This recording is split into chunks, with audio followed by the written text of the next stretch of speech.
If a buyer knocked on your door today and offered to buy your business, would you know if you made a good offer? Would you know if it's enough to retire on? Or would you just be guessing? In today's video, I'll show you a quick way to estimate what you actually need to retire. So the number in your head is a real one, and you can negotiate with confidence instead of guesswork. I see this all the time. You've run your business for 20 plus years, and retirement always fell far off, so you kept putting off planning for it. But suddenly, your wife is ready, but you are not so sure. Then a buyer shows up, and all that delay turns into stress. You settle on a number in your head because it feels reasonable, but it isn't real, and it gives you no confidence when it's time to negotiate. But there is a way to find your real number. It's called the funded ratio. It's not a full financial plan, and it's not trying to be. It's the quick first look that turns the number in your head into a real one that you can stand on while you build the actual plan. And the real number almost never matches the one that you guessed. So you'll see exactly how franchise owners Tom and Mary used it to pin down the number they needed. So the moment their buyer made an offer, they knew whether it was enough. And I've put the exact spreadsheet I use right in the description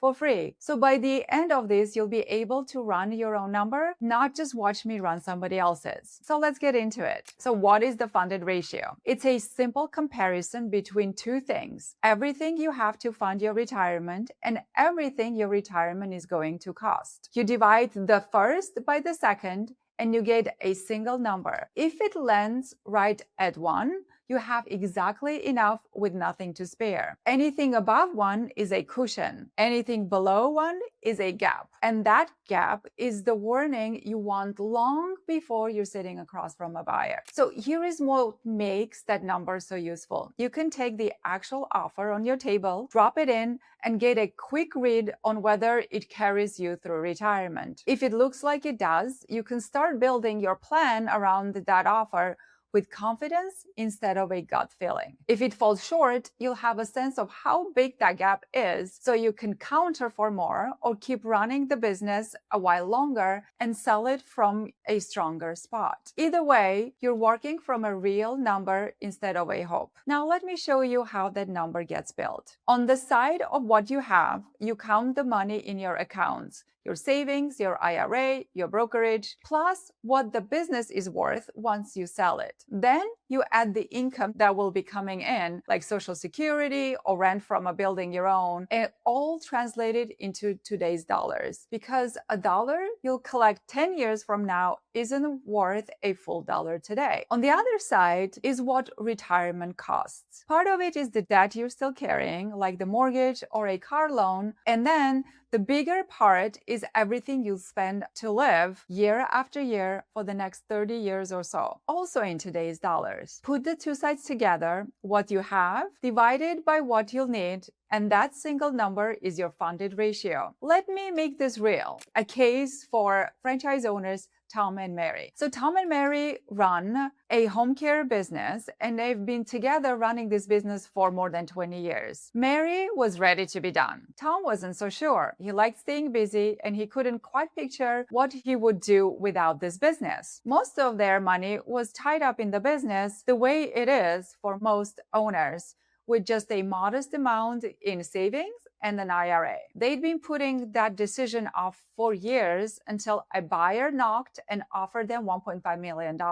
And here is the thing, they were almost disappointed because the number in their heads had always been 2. So we built their funded ratio to find out what was actually true. On the side of what they had, we added up their savings, their IRAs, and a small brokerage account, adding up to about $580,000. We added the $1.5 million from the sale. Then we did the part most owners skip and turn their future income into today's dollars. Their Social Security, a little over $6,000 a month between both of them, was worth about $1 million on its own in the next 30 years. And it's an asset they never once thought of as an asset. The rent from a small building today they owned added another $400,000. All in all, it came to a little under $4 million. On the other side sat what their life would cost: the mortgage, a student student loan, and a car loan to about $500,000. Family vacation that they planned and a new car added $70,000 more. And their real spending, not $120,000 they guessed, but closer to $152,000 once we looked at it more closely, came to just under $3 million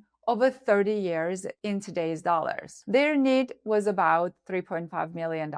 We divided what they had by what they needed, and their funded ratio came out to 1.1. So look at it for a second. The offer they've been calling a letdown, $1.5 million, they could retire on it. The number they'd been holding out was never the number they actually needed. Now, before we anchor this number and call it done, I have to be honest with you. A 1.1 is not the same as safe. The funded ratio gives you one number built on a steady average return year after year. The trouble is, real life doesn't pay you an average. The market hands you a great year, then an ugly one, then a flat one, in no particular order. And if a couple of those ugly years land right at the start of your retirement, just as you've stopped earning and started spending, you can draw your savings down so far they never climb back. Same average return, but a completely different ending. And those first few years matter so much that planners have a name for them: the fragile decade. There is more the ratio can see. When one of them passes, their Social Security checks quietly become one. It assumes their spending stays flat for 30 years, when in real life, they'll spend more in the early, healthy go-go years and ease off later. And the whole thing leans on a sale price and a tax bill we haven't pinned down or lowered yet. None of this means the funded ratio is not right. None of this means the funded ratio failed them. It did its job. It got them off a number they made up at midnight and onto a real one, and it told them this offer was worth taking seriously. But 1.1 is a beginning, not a finish line. It's the moment you stop guessing and start planning for real. Remember what I told you at the start. The funded ratio isn't a plan, and it was never meant to be. It's the first look. It tells you whether the conversation is even worth having. And everything it couldn't see is exactly what a real plan is built to handle. So start with that bad market in the early years. A real plan builds a cushion and sets some spending rules around it, so a rough start doesn't force you to sell low or cut into the life that you wanted. Then there is the tax bill we never touched. With the right moves, how you structure the sale, how you draw your income, when you convert what you've saved, a good plan can save you more in taxes than you'd ever squeeze out of a buyer at the table. And then the biggest one of all, a pile of cash from a sale is not income. For 20 years, the business paid you. The day you sell, that paycheck stops. And now you have to make one lump sum pay you instead every month for the next 30 years. That's a completely different job than running a business. And it's the one a real plan is built to do, turning everything you built into a paycheck that doesn't run out. That's the real transition. You spend your whole career as an owner. Retirement asks you to become an investor. The funded ratio tells you that you can. The plan is what gets you there safely. So here's what to do next. If you're thinking about selling or an offer is already sitting in front of you, start with the funded ratio. Like I promised at the start, the spreadsheet's waiting in the description below. Free. You can plug in your own numbers and get your first look at where you really stand. It'll take you an afternoon, and it beats the number you've been carrying around in your head for years. And if that first look tells you the conversation is worth having, or that there is a gap you need to close before you sell, book a call with me through the link below. That's where we take this rough number and turn it into a real plan. The cash flow, the taxes, the sale itself, all built so you can walk away from your business with confidence instead of crossed fingers. You spend decades building something worth selling. Let's make sure it's worth retiring on. I'll see you in the next video.